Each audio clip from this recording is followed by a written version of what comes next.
Football মাঠে সবুজ ঘাস কি আজকে কর্পোরেট লবিং আর রাজনৈতিক সিদ্ধান্তের চাপে পিষ্ট? 2026 বিশ্বকাপ নিয়ে পুরো বিশ্বে এখন একটাই বড় প্রশ্ন, এটা কি ফুটবলের মহাযজ্ঞ নাকি আগে থেকে লিখে রাখা কোনো সিনেমার স্ক্রিপ্ট? ফিফা প্রেসিডেন্ট জিয়ান্নো ইনফান্তিনোর সাথে ডোনাল্ড ট্রাম্পের যে গভীরতা সখ্যতা তা কি কেবল সৌজন্যমূলক?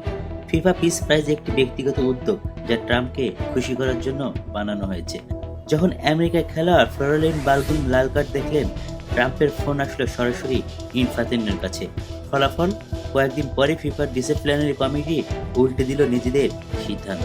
ফুটবল কি এখন আমেরিকার প্রেসিডেন্ট ঠিক করে দেবেন? হ্যাঁ, সবাই বলছে মেসি ফর্মে আছেন, কিন্তু সত্যটা কি?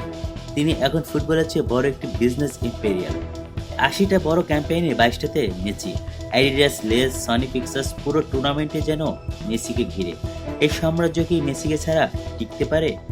মিশরের ম্যাচে যখন জিকোর গোল বাতিল হলো, তখন সাবেক রেফারি মার্ক ক্যাটেলবার্গ স্পষ্ট বলেন এটা ভুল সিদ্ধান্ত ছিল, কারণ ওটা ফাউলই ছিল না।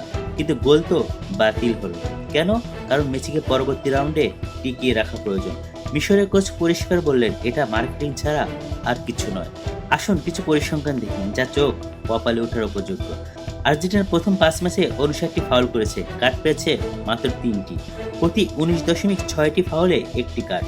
অন্যদিকে ইংল্যান্ডের মতো দল 9টি ফাউলে একটি কার্ড হজম করেছে। ইএসপিএন বলেছে রাউন্ড অফ 32 এই 10টি গোল বাতিল হয়েছে, যা গত 2022 বিশ্বকাপের পুরো সময়ের চেয়েও বেশি। এই অস্বাভাবিক প্রবণতা কি কেবল ভিএআর এর দোষ, নাকি এটি ম্যাচ ফিক্সিং এর আধুনিক সংস্করণ? জার্মানির কোচ এটাকে বলেছেন জোক, ইংল্যান্ডের কোচ বলেছেন ভিএআর কফি খাচ্ছে। ব্রাজিল ফেডারেশন পর্যন্ত ফিফাকে চিঠি দিয়ে জবাব চেয়েছেন। ফুটবল বিশ্বাস দ্বিধা বিভক্ত।